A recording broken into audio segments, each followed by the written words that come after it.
क्या आपने कभी ऐसे इंसानों के बारे में सुना है जो मौत से नहीं डरते, जो नग्न होकर हिमालय की भयंकर ठंड में तपस्या करते हैं, जो अग्नि में बैठकर साधना करते हैं और जिनकी गूंज कुंभ मेले में गर्जना की तरह सुनाई देती है? ये है नागा साधु, सनातन धर्म के रहस्यमयी सन्यासी जो दुनिया की हर मोह माया को छोड़ चुके हैं।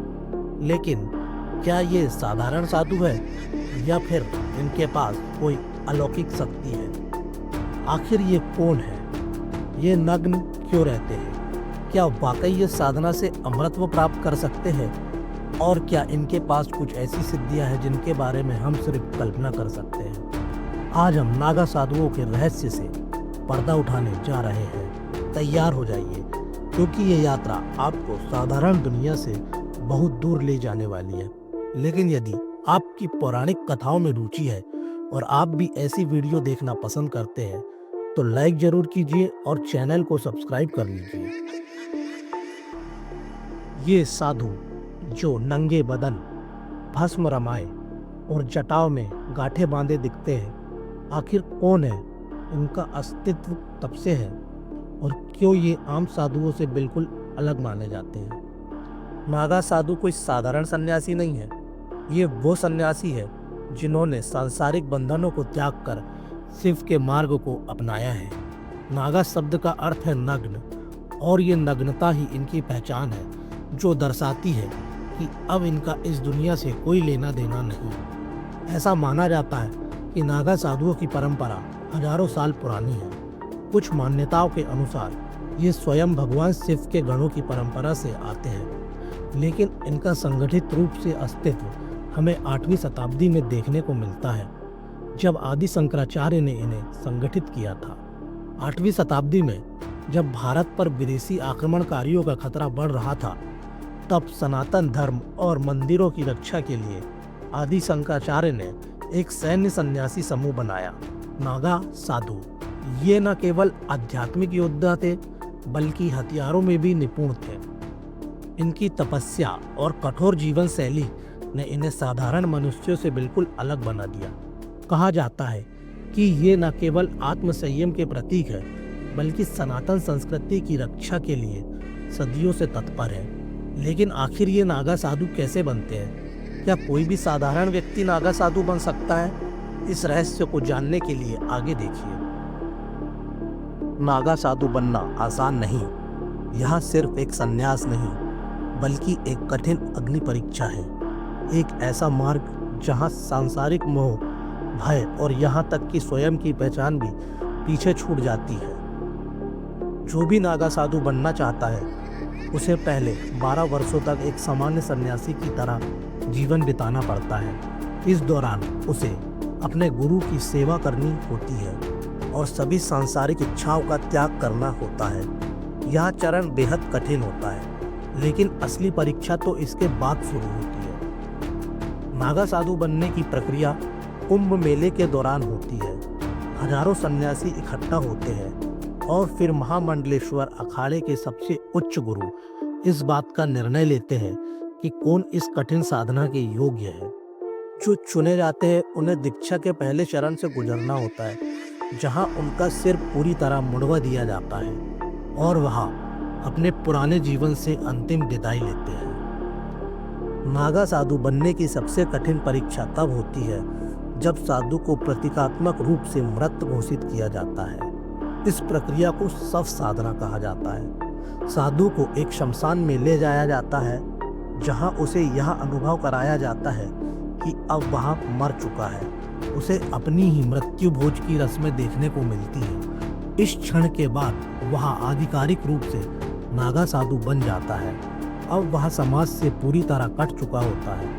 अब उसके पास कोई नाम नहीं होता, ना कोई परिवार, बस एक ही पहचान होती है, वह शिव का गण है, एक नागा साधु है। लेकिन क्या नागा साधु बनने के बाद उन्हें कोई अलौकिक शक्तियां प्राप्त होती है?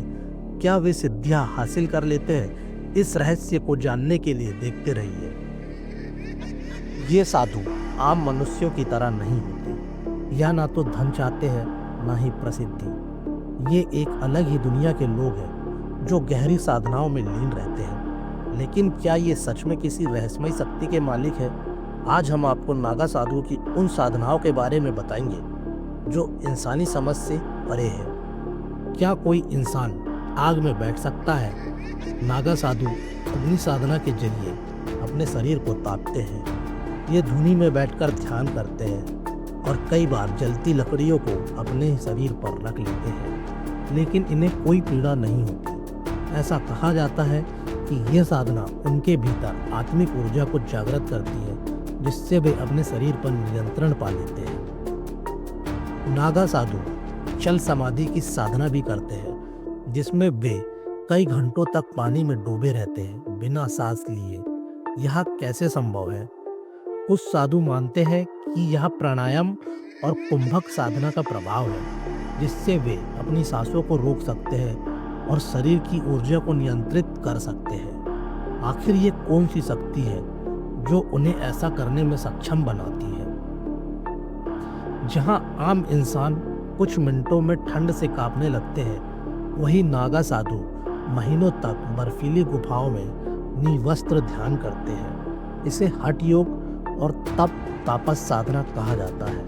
कुछ मान्यताओं के अनुसार यह साधना उन्हें उनके शरीर से परे जाने पर मदद करती है, जिससे वे शारीरिक पीड़ा को महसूस नहीं करते। क्या यह आत्म की शक्ति है या कोई रहस्यमय योग्य विद्या? यह सबसे रहस्यमयी और डरावनी साधना मानी जाती है। नागा साधु शमशान में बैठकर सब साधना करते हैं, जो उन्हें तंत्र शक्ति प्राप्त करने में मदद करती है।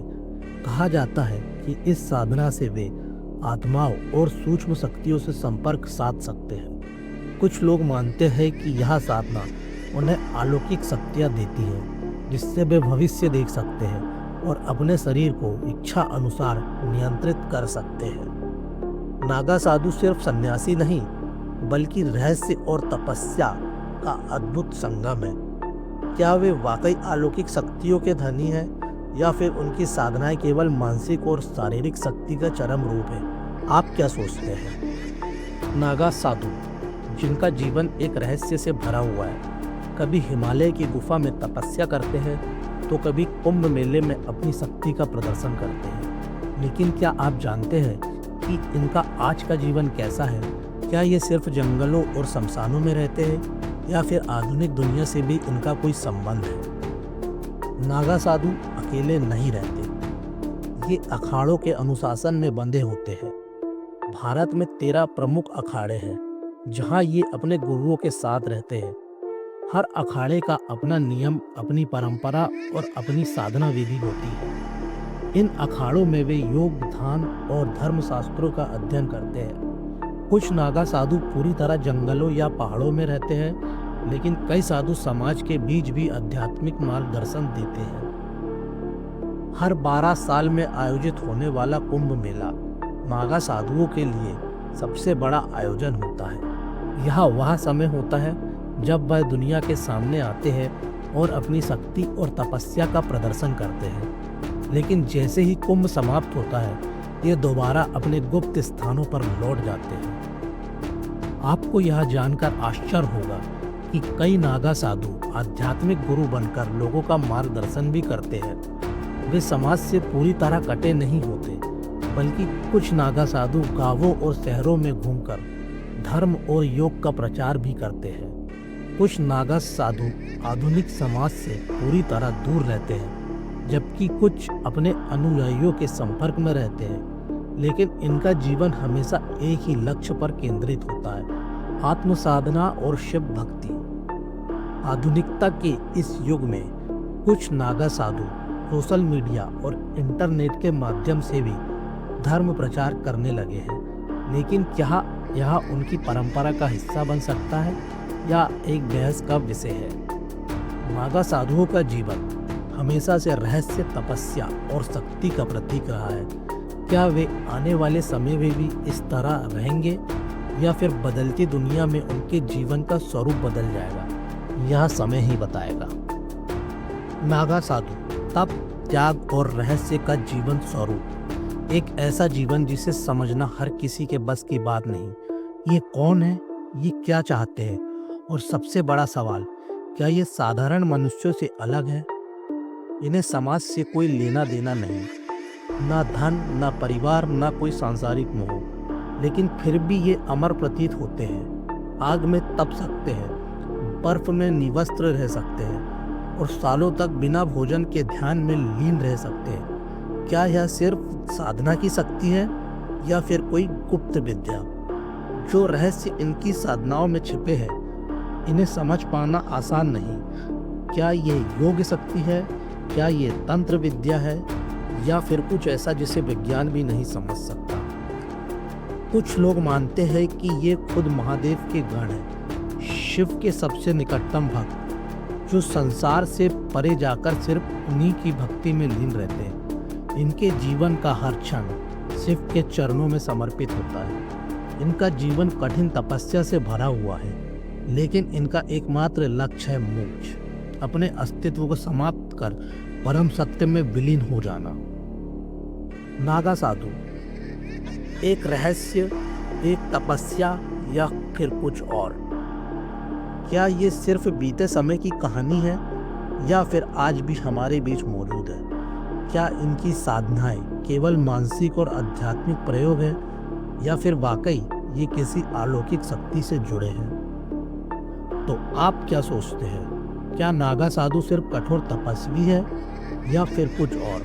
अपने विचार कमेंट में बताइए और इस अद्भुत ज्ञान को दूसरों तक पहुंचाने के लिए वीडियो को लाइक और शेयर जरूर कीजिए।